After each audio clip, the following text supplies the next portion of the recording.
রহমান রহিম। আজকের এই নির্বাচনী জনসভার সম্মানিত সভাপতি, আমার সামনে উপস্থিত উপজেলা প্রিয় ভাই ও বোনেরা এবং প্রিয় সহকর্মীবৃন্দ, আসসালামু আলাইকুম। প্রিয় ভাই বোনেরা, প্রথমেই আমি আপনাদের কাছে ক্ষমা চেয়ে নিচ্ছি। এই কারণে ক্ষমা চাইছি যে আপনাদের এখানে আমি সশরীরে আসতে পারলাম না। আমার আসার অত্যন্ত ইচ্ছা ছিল, কিন্তু এইবার নির্বাচন কমিশন নির্বাচনী কার্য পরিচালনায় এটার জন্য সময় এত কম দিয়েছে যে আমরা কোন দিক যাব কোন দিক যাব না সেটা খুব মুশকিল হয়ে গিয়েছে। তবে ইনশাল্লাহ আপনাদেরকে আমি কথা দিলাম, নির্বাচনের পরে ইনশাল্লাহ আমি এই হাতিয়া উপজেলায় আসব এবং আপনাদের সাথে সরাসরি আমি দেখা করব ইনশাল্লাহ। এখন প্রিয় ভাই বোনেরা, এই হাতিয়া উপজেলা প্রকৃতিগতভাবে খুব সুন্দর একটা জায়গা, কিন্তু এখানে মানুষের এবং এলাকার বহু সমস্যা আছে। এখানে মানুষ বিশুদ্ধ পানি পাচ্ছে না, এখানে স্কুল কলেজগুলো ঠিকভাবে নেই, এখানে চিকিৎসা ঠিকভাবে পাচ্ছে না মানুষ। এরকম আরো বহু সমস্যা আছে। কৃষিকাজের সমস্যা আছে, আছে না আপনাদের এখানে এই সমস্যাগুলো? এই সমস্যাগুলো আছে আপনাদের এলাকায়? আছে এই সমস্যাগুলো। এখন এই সমস্যাগুলো তো সমাধান করতে হবে। এই সমস্যার সমাধান করতে হলে সত্যিকার ভাবে একজন এমন মানুষ দরকার যে আপনাদের জন্য কাজ করবে, সত্যিকার ভাবে আপনাদের জন্য কাজ করবে ইনশাআল্লাহ। আপনারা শামীমকে যদি নির্বাচিত করেন, ধানের শীষকে নির্বাচিত করেন এবং বিএনপি ইনশাআল্লাহ 12 তারিখে সরকার গঠন করলে তো এলাকার উন্নয়নের পাশাপাশি মানুষেরও বহুবিধ সমস্যা আছে। এখানে মানুষের কর্মসংস্থানের সমস্যা আছে, তরুণদের যুবকদের কর্মসংস্থানের সমস্যা আছে। খেটে খাওয়া পরিবারগুলো, বিশেষ করে এখানে অনেক মা বোনেরা আছেন যারা বিভিন্ন সমস্যায় আছেন, অর্থনৈতিকভাবে যাদের সচ্ছলতা নেই বা সংকটে বা কষ্টে আছেন। ঠিক একইভাবে এখানে কৃষক ভাই যারা আছেন তাদের বিভিন্ন রকম সমস্যা আছে। এই কৃষক ভাইদের পাশে আমরা দাঁড়াতে চাই। এখানে মা বোনরা উপস্থিত আছেন, আপনারা সহ সারা হাতিয়া উপজেলায় দুস্থ খেটে খাওয়া মানুষ যারা আছে, গৃহিণী বা মা বোন যারা আছে, তাদের পাশে আমরা দাঁড়াতে চাই। এই জন্য আমরা কতগুলো পরিকল্পনা গ্রহণ করেছি। এই পরিকল্পনাগুলো হচ্ছে, যেমন আপনাদের নিশ্চয়ই মনে আছে, দেশনেত্রী খালেদা জিয়া যখন দেশ পরিচালনার দায়িত্বে ছিলেন সেই সময় উনি মেয়েদের শিক্ষা ব্যবস্থা ক্লাস 1 থেকে ইন্টারমিডিয়েট পর্যন্ত শিক্ষা ব্যবস্থা উনি ফ্রি করে দিয়েছিলেন, মনে আছে? এখন যদি আমরা কোনো স্কুল কলেজে যাই এখন যদি আমরা স্কুল কলেজে যাই তাহলে দেখতে পারবো ছেলেদের পাশাপাশি সমান সংখ্যক মেয়েরা লেখাপড়া করছে। কিন্তু লেখাপড়ার পাশাপাশি এবার ইনশাল্লাহ বিএনপি সরকার গঠিত হলে লেখাপড়ার পাশাপাশি শিক্ষিত নারী যারা আছে তাদেরকে আমরা অর্থনৈতিকভাবে স্বাবলম্বী বা সচ্ছল করে গড়ে তুলতে চাই ধীরে ধীরে। এবং ফ্যামিলি কার্ড নামে এই জন্যই আমরা ফ্যামিলি কার্ড নামে একটি কার্ড দিতে চাই।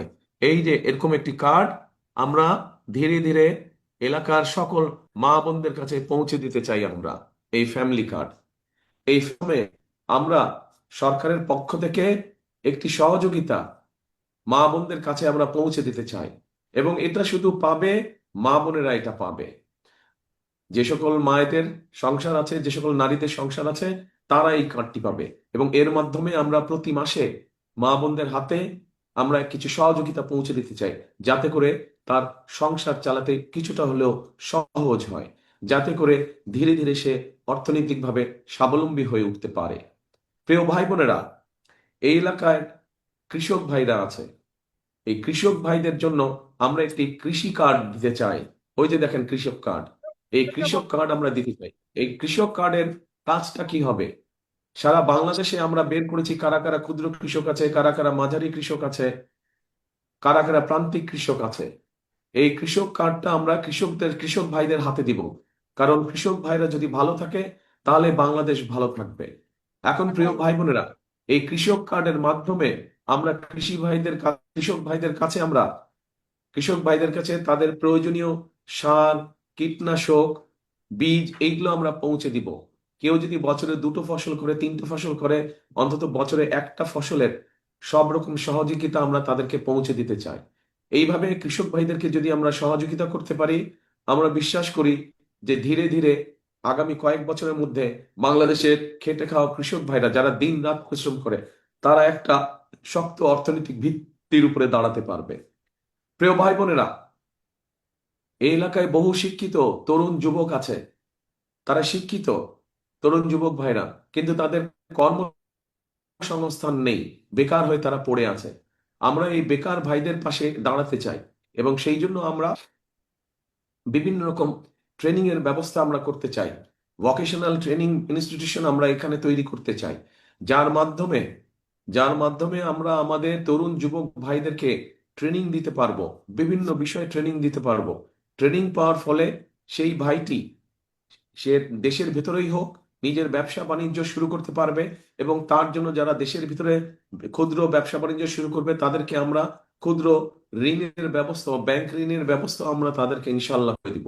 একই সাথে ট্রেনিং পাওয়ার ফলে এই এলাকার বহু মানুষ মধ্যপ্রাচ্যে আছে, কাজেই মধ্যপ্রাচ্যে যারা যায়, মধ্যপ্রাচ্যে আগামী দিনে যারা যাবে, যারা ট্রেনিং পাবে, তাদের জন্য সুবিধা হবে যে মধ্যপ্রাচ্যে গেলে তারা একটা ভালো চাকরির সংস্থান করতে পারবে, ভালো চাকরি খুঁজে পাবে, যেটাতে বেতন এখন যারা যাচ্ছে তার থেকে বেতন বেশি হবে।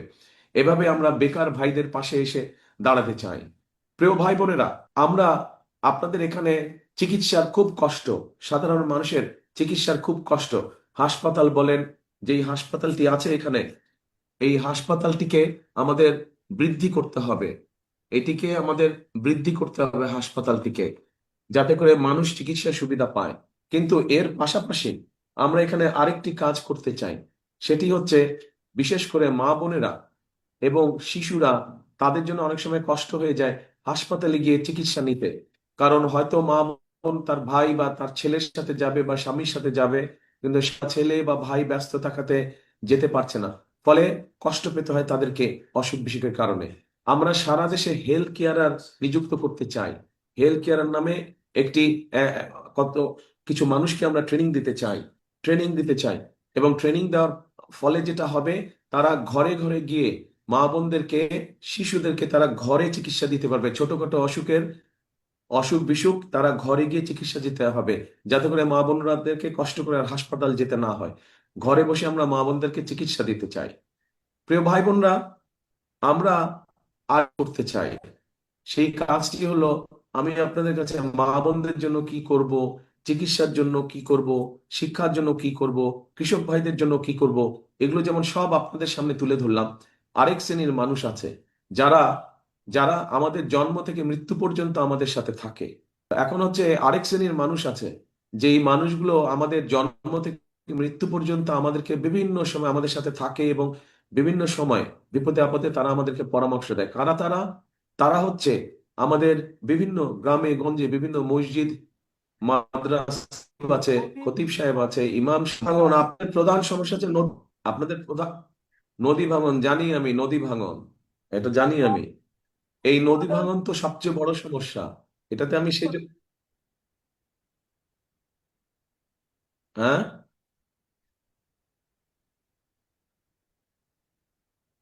এটা কে কথা বলছে? তাহলে আপনি বলেন না, তারপরে আমি বলি। মাননীয় চেয়ারম্যান মহোদয়, এখানে আমাদের প্রধান সমস্যা হলো নদী ভাঙন সমস্যা।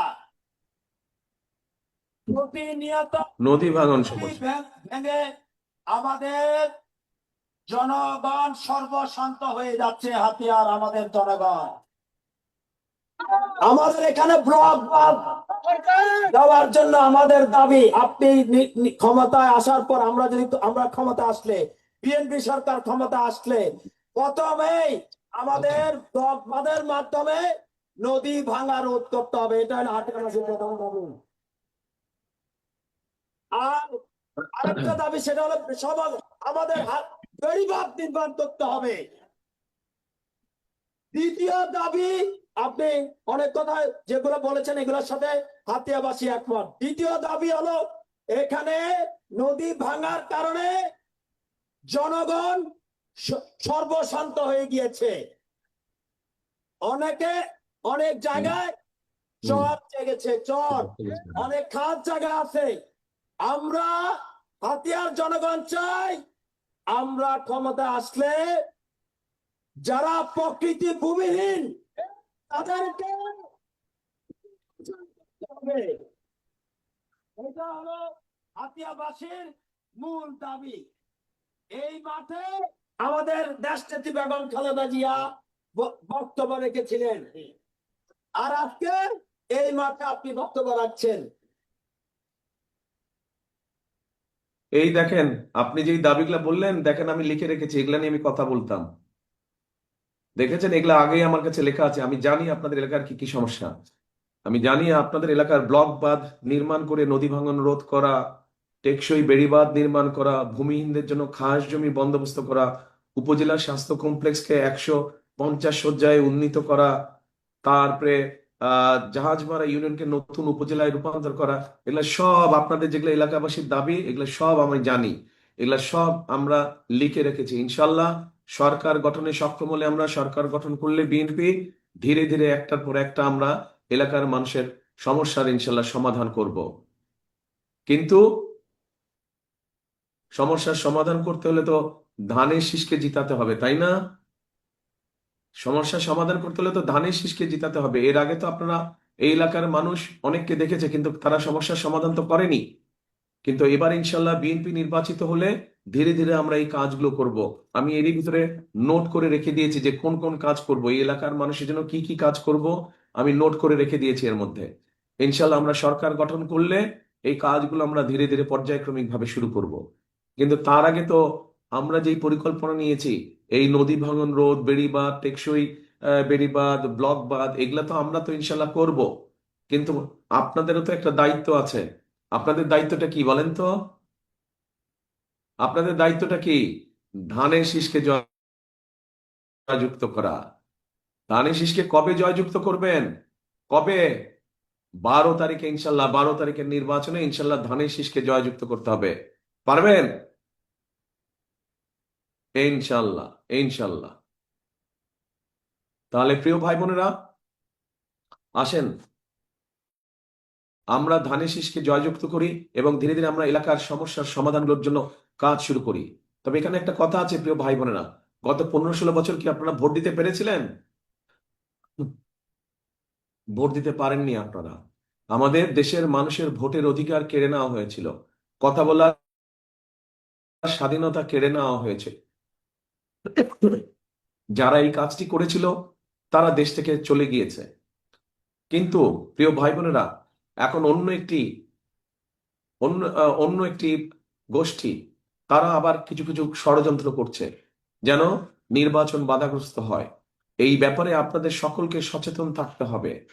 12 তারিখে ইনশাল্লাহ, 12 তারিখে এখানে যারা মুসলমান ভাই আছেন, আপনারা তাহাজ্জুদ পড়ে স্ব নির্বাচনী এলাকায় স্ব ভোট কেন্দ্রে গিয়ে ভোরে ফজরের জামাত ওখানে ভোট কেন্দ্রের সামনে আদায় করবেন। এবং যারা মুসলমান অন্য ধর্মের ভাই বোনেরা আছেন, তাদেরকে সাথে নিয়ে যাবেন, যাতে করে সকাল সকাল সবাই ভোট কেন্দ্রের সামনে লাইন দিয়ে দাঁড়াতে পারে, যাতে ভোট দিতে পারেন, আপনারা সঠিকভাবে ভোট দিতে পারেন। এবং শুধু ভোট দিলেই চলবে না, ভোট দিয়ে চলে আসলে চলবে না, ভোট দিয়ে ওখানে থাকতে হবে, যাতে করে আপনার যে ভোটটা আপনি দিলেন, এই ভোটের হিসাব কড়াই গন্ডায় বুঝে আনতে হবে। পারবেন কি ভাই বোনেরা, পারবেন? ইনশাল্লাহ, ইনশাল্লাহ। প্রিয় ভাই বোনেরা, ইনশাল্লাহ আজকে সময়ের অভাবে আমি আপনাদের পাশে এসে দাঁড়াতে পারিনি। আগামী দিনে ইনশাল্লাহ আপনাদের সামনে আসব, যখন এই বেড়িবাঁধের নির্মাণ কাজ শুরু হবে, এই বড় বড় কাজগুলা শুরু হবে, ইনশাল্লাহ সেই সময় আপনাদের কাছে আসব, সেই সময় আপনাদের সাথে দেখা হবে এবং আপনাদের সামনে সাথে বসে কথা বলবো তখন। আজকে তাহলে এই পর্যন্তই থাক। ইনশাল্লাহ আগামী দিন আপনাদের সাথে সরাসরি দেখা হবে। কিন্তু কথা একটাই, আমি বারে বারে একটা কথা বলি, এই দেশটা আমাদের, আমাদেরকে সবাইকে মিলে মুসলমান সহ অন্য হিন্দু ধর্ম বলেন, বৌদ্ধ ধর্ম বলেন, খ্রিস্টান ধর্ম বলেন, সকল ধর্মের মানুষকে একসাথে থেকে আমাদেরকে এই দেশটা গড়তে হবে। এই দেশটা আমাদের সকলে পরিশ্রম করে গড়ে তুলতে হবে, কারণ এই দেশই আমাদের প্রথম এবং এই দেশই আমাদের শেষ ঠিকানা। সেই জন্যই আমি একটা কথা বলি, করব কাজ, কে ইয়াং ছেলেরা বলো, করব কাজ, গর্ব দেশ। সবার আগে, সবার আগে বাংলাদেশ। আবার বলি, করব কাজ, গর্ব দেশ, সবার আগে বাংলাদেশ। প্রিয় ভাই বোনেরা, সকলে ইনশাল্লাহ ভালো থাকবেন, সুস্থ থাকবেন। ইনশাল্লাহ দ্রুতই আপনাদের সাথে দেখা হবে। আল্লাহ হাফেজ। বাংলাদেশ জিন্দাবাদ, বাংলাদেশ জাতীয়তাবাদী দল জিন্দাবাদ। আসসালামু আলাইকুম। এই যে শামীমকে আপনাদের কাছে তুলে দিলাম, আমি ধানের শীষ সাথে তুলে দিলাম, তাকে, ওকে জয়যুক্ত করে ইনশাল্লাহ নিয়ে আসবেন আপনারা। শামীম হবে ইনশাল্লাহ এই এলাকার উন্নয়নের প্রতীক। শামীমকে আমরা এই এলাকার উন্নয়নের প্রতীক বানাবো ইনশাল্লাহ, শামীম জয়যুক্ত হলে।